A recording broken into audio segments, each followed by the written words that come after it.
Hello and welcome, everyone. Thank you for joining us today for our webinar on accelerating innovation in life sciences with high-performance storage. In today's webinar, we will delve into the critical role of data storage in accelerating life sciences research. From the advancements in cryo-electron microscopy to the latest in genome sequencing, we'll share actionable strategies and real-world success stories to help you maximize performance and innovate in your research endeavors. We believe it is crucial to have a scalable, centralized storage solution before it becomes a problem. I'd like to begin by introducing our speaker. Bjorn Kolbeck is the CEO and co-founder of Cobite, a software-defined storage company that offers a distributed file system designed to provide scalable and high-performance storage solutions for enterprises. With a distinguished background as Google's tech lead for the Hotel Finder project and as the co-creator of the open-source file system XtremeFS, he brings expertise in innovative storage solutions. Bjorn's PhD thesis focused on fault-tolerant replication, underscoring his dedication to driving transformative change in the tech community and shaping the future of storage technology. His master's thesis focused on 3D protein structure alignment, which gives him the advantage of being able to understand different facets of a life sciences organization. With that, I'll now pass it over to Bjorn. Thank you, SK. Before I dive into what makes storage for life science applications so challenging, I just wanted to give a quick introduction to Cobite for those of you who don't know us. So as SK mentioned, Cobite is a scale-out file system, so you can run all applications that you have today running on a file system seamlessly on Cobite. We are 100% software storage, so we run on commodity servers in your own data centers or the cloud. And the core of Cobite is really combining enterprise reliability and features with high-performance computing and storage. So today we'll start by looking at the specific challenges in life sciences when it comes to storage. Then I'll present two real-world case studies of our customers, and we'll finish with a look at how Cobite's features allow you to build fast and easy storage for life science applications. So there are basically three drivers that make storage for life sciences so challenging. The first one broadly is faster equipment and equipment or instruments becoming faster all the time. The second driver, ubiquitous these days, is machine learning. And then we have data silos, or you could also call it the balkanization of storage, where every department and researcher implements their own storage. So let's look at data growth. I mentioned the instruments. So basically, with every new generation, you have more or higher resolution cameras or sensors. That's the case, for example, with cryo-electron microscopy or light microscopes. Newer camera with higher resolution means more data being generated and also more throughput required to the storage system. The other trend is the faster data generation when machines or instruments are faster at analyzing data or samples. Newer genome sequencers are an example. With newer genome sequencers, you can analyze samples faster, so you basically generate more data every day. And then the third trend driving the data growth is automation. So you have automated microscopes, you have very sophisticated robots that feed the samples to the machines, to the instruments. And that means that some labs are running 24/7. So you have faster or an increased data growth. And all of this means that your capacity, but also your storage throughput and IOPS need to grow with demand, sometimes very quickly. Then machine learning. It's used virtually everywhere these days, and whether you call it artificial intelligence or AI, ML, the fact is that it introduces new workload patterns into your overall storage. So there's a pre-processing pipeline to make the data suitable for machine learning, to annotate it, all of that. And then you have the training phase itself. So this is a different I/O pattern that you probably don't have in your storage system today if you don't use AI. One of the examples is the tiny metadata files that are stored next to the larger files that contain images or video sequences.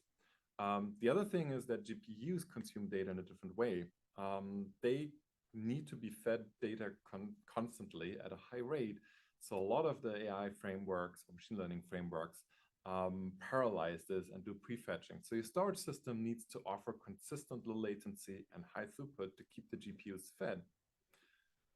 The other shift is that when it comes to training data, you want large, high quality, meaning very valuable data sets that have been often hand curated. So your data is valuable, but also the access pattern shift. So with machine learning, you often want to train your models over very large data sets. So the traditional hot and cold is somewhat going away, shifting to a hot and warm data because you train over more of the data. So your storage system needs to keep up with that as well.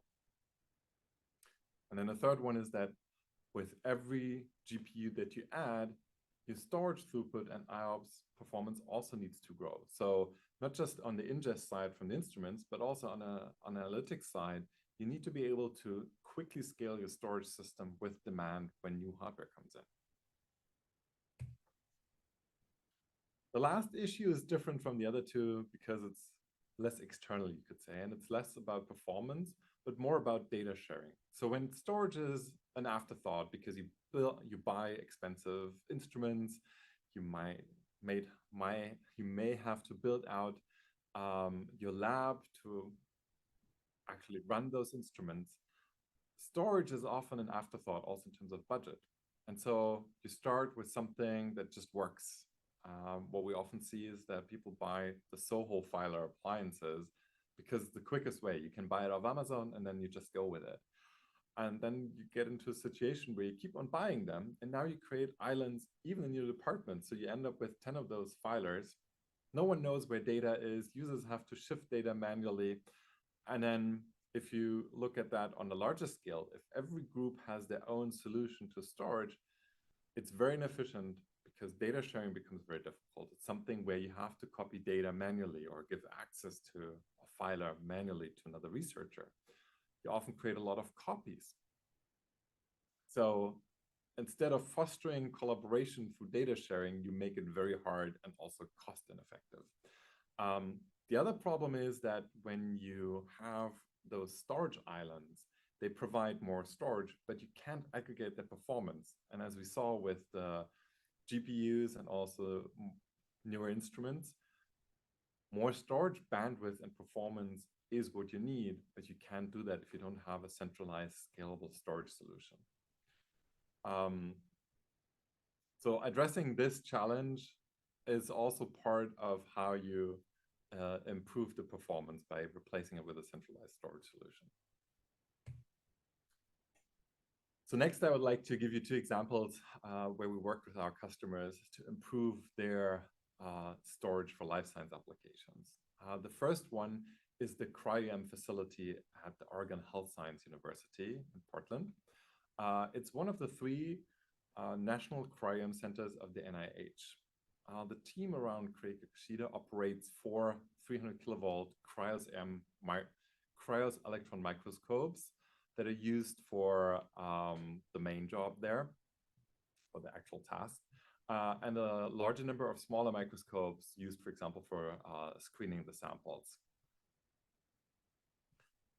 Each one of those large electron microscopes generates valuable data, and this can be up to 100 terabytes for a single run. And with several experiments per day and those 4 microscopes running in parallel, you can imagine that the amount of data that needs to be ingested and processed in parallel is fairly high.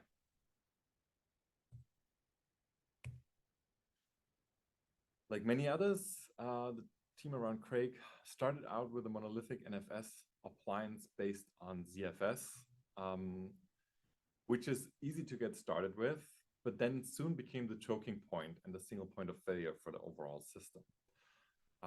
They were able to increase capacity by adding drives and JBODs and drive shelves to the storage appliance, but the performance was still limited by that single machine. And even worse, something that is often overlooked is how the system handles overload situations when there is more requests coming in, more throughput generated than the system can handle. Unfortunately, this appliance completely locked up in those situations, basically bringing everything to a screeching halt.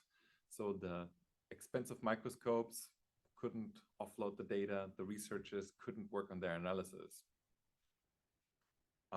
So really a single choking point. Maintenance on the system also meant downtime for the entire lab. And then the last point was that the ZFS appliance could only use Flash for caching, not as a separate tier. So there wasn't a way for the team to have the hot data that comes in on Flash and then use the cost-effective hard drive tier for colder data. And that's why they brought in Cobite to solve the scalability, reliability, and performance issues in their lab. They installed and configured Cobite on Linux machines themselves. Basically downloaded and installed it with our help. And within less than a day, the team had the system up and running and ready for data. After they switched their production completely to Cobite, the OHSU researchers immediately benefited from the increased performance. What they also noticed is then when they had situations where the system was overloaded, so when there were more requests than the drives could handle, Cobite does offer graceful degradation, so consistent performance under overload situations to everyone, so everyone gets a fair share of the storage system, which means nothing comes to a halt, the instruments aren't impacted. In addition to getting rid of the performance bottlenecks, they also got rid of the single point of failure. So they now have a system where they can do maintenance at any time, because in Cobite, maintenance, updates, and so on are non-disruptive. So that basically increases the uptime of the overall system. And then lastly, with the mix of flash and hard drives in Cobite, they were able to use them as separate tier, automatically land the hot data on flash, and then tier it based on policies automatically to hard drives over time to enable cost-effective warm storage. And all of this, because it's internal, is transparent to the users.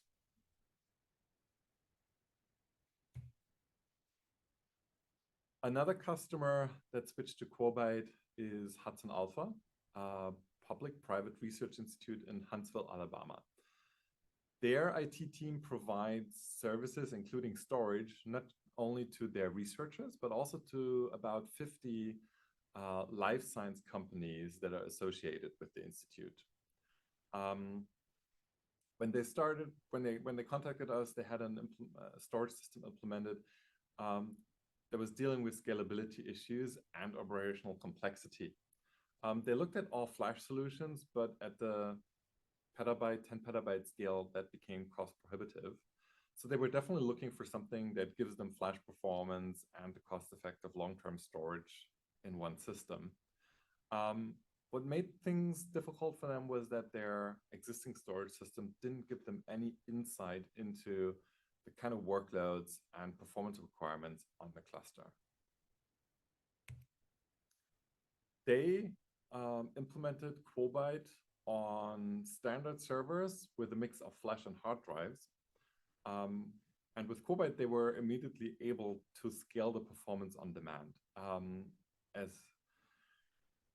Rich Johnson, one of the storage architects, phrased it, if we had a new project come online and we needed another petabyte of storage, we could literally order a couple of servers, put them online in a matter of minutes, and have that capacity available to the Cobite file system, meaning available to the users. Again, because Cobite offers non-disruptive operations, including adding, removing, refreshing hardware, customers are able to do this kind of on-the-fly add-ons to improve performance and capacity whenever necessary, instead of having to buy for 3 years up front. In addition to the scalability and performance, they also took advantage of Cobite's built-in multi-tenancy. So that allows our customers to isolate workloads, users, departments from each other. So to them, it looks like they have their own storage system, and this isolation can even be done into the hardware to provide real performance isolation. I would say that's a prerequisite if you want to offer storage as a service. Then the built-in web interface in Cobalt has real-time analytics that take data from the client machines to give you an overview of what kind of applications are running in your cluster and what kind of IOPS, throughput, and metadata performance requirements they have. So they now can see what the users are doing and adjust their storage strategy. For example, add flash, add more hardware when it's needed. And with this, they now have the ability to cover really all use cases with Cobalt. One example of this is that they later on figured out that with different hardware, you can just, for example, provide a cost-effective long-term archival storage with Cobalt by using high-density hard drive servers. The benefit is you already know how to operate Cobalt, just put different hardware in. That's really the benefit of true software storage. So as you have seen, Cobalt offers a single storage platform for life sciences, but we also make high-performance storage accessible. But let's look at the single platform first. The first aspect of Cobalt is that you get scalable high performance, meaning low latency on NVMe for applications like genome sequencing or AI, machine learning that require millions and hundreds of millions of small files and consistent low latency.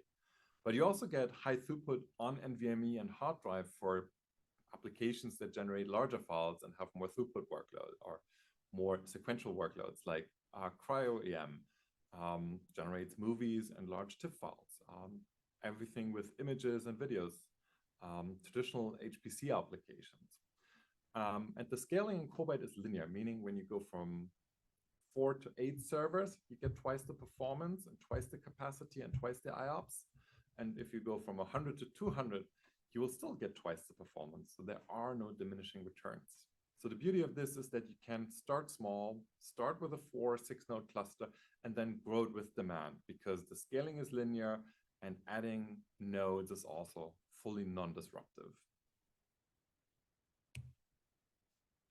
Then by combining the two storage media, flash and hard drive, inside the same cluster, you get storage that is blazing fast and cost-effective. So you can have hot, warm, and cold data in one system with transparent tiering. So that means the users don't see it. They don't have to wait for annoying external tiering where data needs to be paged in, where the wrong data is always on the system. For them, they can just transparently access the files, whether they're on flash and hard drive or even in the middle of being transitioned. Cobalt also offers the automatic treatment of HPC workloads where small files end up on flash, large files on hard drive, so you don't need to configure anything to take advantage of both media types. Then for the security aspect, we talked about how important that is when you deal with data that might be someone's IP, especially when you provide services to different companies, or when you deal with medical data that might have personally identifiable information, or you have to be HIPAA compliant. Security is a core aspect of a good storage platform. So Cobalt provides end-to-end data encryption.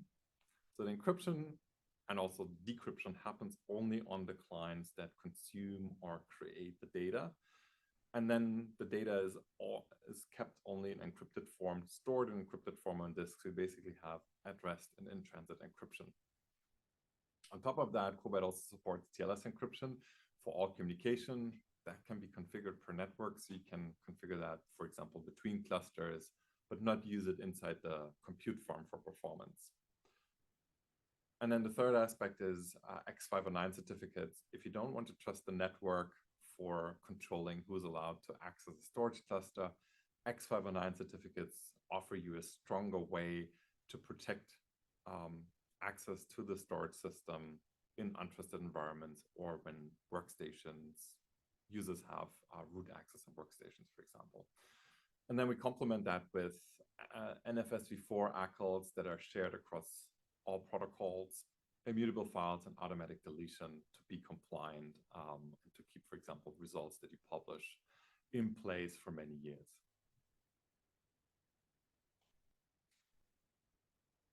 One really important aspect is the data sharing that I mentioned initially. Data sharing needs to be easy for researchers to be successful and to collaborate. So Cobalt provides a single namespace across all the operating systems and interfaces that we support. So we have the native drivers for Linux, Windows, and Mac. We also offer a S3 interface. That's particularly useful for external data sharing when you don't want people to, or external researchers, for example, to get full access to your storage infrastructure. It's something that you can easily secure. They don't need an LDAP user on your system. They can use different usernames. So that's a great way that many of our research customers, academic customers, use for external data sharing with collaborators. S3 is also seamless in the same namespace, so files and object and vice versa. And the access control that you configure on the file system is also enforced on S3. Of course, multi-tenancy is built in and compatible with this. So you can really provide storage for different use cases, different applications, different teams, different researchers from the same storage system and gain a lot of efficiency that way. And then the second aspect of Cobalt is that we make high performance storage accessible. The first part is that we run on standard Linux servers. So you can pick cost-effective hardware from any vendor. You can switch vendors if you like. You don't have to pay the premium for flash drives that some vendors charge. There's no exotic hardware or networking, really plain standard servers, no vendor lock-in, and also no toothbrush style pricing. Cobalt offers transparent pricing also for many years and as you grow. There is no vendor lock-in on the hardware, so you have all the benefits of scalable storage without the disadvantages of appliances. And the second aspect is the ease of use. So Cobalt really makes it easy to install and operate storage, high-performance storage at scale. That starts with the installation. You can download and install our software in minutes. If you have a Linux cluster, if you have machines ready or on the cloud, it shouldn't take you more than 10-15 minutes to have a cluster up and running. There are no kernel modules required. It all runs in user space. So if you are familiar with Linux and administering Linux servers, you can think of Cobalt as just another Linux application that you can easily install and run and operate, especially at scale. And then with the non-disruptive nature of Cobalt, you can provide 24/7 uptime even when you have to do things like patch the kernel for security reasons, install new drivers, update the Cobalt software, do maintenance on the hardware. All of that in the end allows you to do more storage with less manpower, making it very easy to run multi-petabyte, 50 petabyte, 100 petabyte storage with very small teams. And the best way to get to know Cobalt is to actually see it in action. So there are two options. One is to get a Cobalt live demo. For that, you can contact our sales team and they'll set that up for you. The other option is to get the Cobalt free edition. This includes 150 terabytes, which are free forever, and you can download and install that directly from our website and see Cobalt for yourself. And with that, I hand over to SK for questions and comments. Thank you so much, Bjorn, for a wonderful presentation. Let's just go over this set of questions that we've received. The first question says, what specific storage capabilities are essential for handling the data volumes generated by cryo-electron microscopy?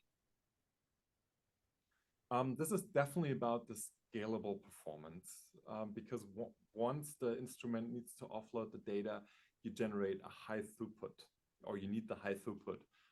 The second aspect is the reliability. So in the end, you need reliable, high-performance, scalable storage because the data is so valuable. Those instruments are expensive. They require a lot of manpower to keep running, to load the samples there. So once you generate the data, it needs to be kept safe. So the traditional scratch storage in HPC doesn't really cut it for those applications. You need this combination of highly reliable and scalable high-performance storage. Thank you. Next question. Can you describe one key outcome OHSU or HudsonAlpha achieved specifically due to their high-performance storage systems? I would definitely say user satisfaction, because when you have storage that provides scalable performance and enterprise availability, you basically make your users happier because the system is more reliable and is able to handle the workload. Less weight, less frustration. I think that that's a very clear indicator. It's, you can't have just reliable storage, like typical enterprise storage that doesn't cut the performance side. You can't just have very fast storage. You also need extremely reliable storage to keep your team happy. And as I said, the instruments are expensive, so you want to keep them running. So I think it's really the crossover. Wonderful. Thank you. Like one of our engineers says, painless. Um, Third question. Could the file system benefit from interconnects RDMA that are common in HPC environments like InfiniBand? So by default, Cobalt runs over IP networks. We use TCP and IP, also over routed networks, to make it really simple and to work over any interconnect. So that also means we run over InfiniBand or Ethernet. Doesn't really matter, or both. And we're adding RDMA support this quarter. So this will be available soon, and it will be transparent. So if you have RDMA available between two Cobalt servers or a client and a server, Cobalt will automatically switch to RDMA if that's available without you having to configure anything. Great, thank you. Next question. What is a unique feature of Cobalt's storage system that solves a common problem in life sciences data management? I think the single namespace, so the ability to share data across all the interfaces, together with our policy engine that gives you a lot of control down to the single file level of how to treat data, allows you to provide really the right kind of storage to different users and applications. That's something I haven't seen anywhere else. Wonderful, thank you. How does the file system compare to other HPC grade file systems? And then this gentleman has mentioned competitor, which I not mentioned. I take a pass on that. What are your thoughts on comparing it to other HPC grade file systems, Bjorn? Yeah, I think this is, as I mentioned, what makes us unique is that we combine the very high performance, the scale out, with enterprise reliability, like non-disruptive updates, non-disruptive cluster additions, all of that, and enterprise features. I think this is really where Cobalt is massively different from other competitors out there, especially if you think about performance. Scalability is key. In life sciences, you need consistent low latency for example, for GPUs, if you think about machine learning or other analytics. The GPUs do the prefetching, so the actual latency doesn't matter. What matters is that you get consistent low latency across a large number of nodes. And with Cobalt, the beauty is that you can always add more hardware to grow the system and provide this consistent low latency and growing throughput to your applications. We have customers that have over 250 storage servers in one cluster. So you can really grow to thousands of servers with Cobalt. Thank you. Next question. How has centralized storage improved data sharing in a real world case? And what were the measurable benefits? I can't name the customer, but we have a research institute where they implemented the S3 access for external data sharing, and that made their life much easier. So first of all, before they used to give external researchers, VPN access to their infrastructure, and then they were able to kind of mount NFS over the internet. That meant they had to let them really deep into their network, which is something you don't want to.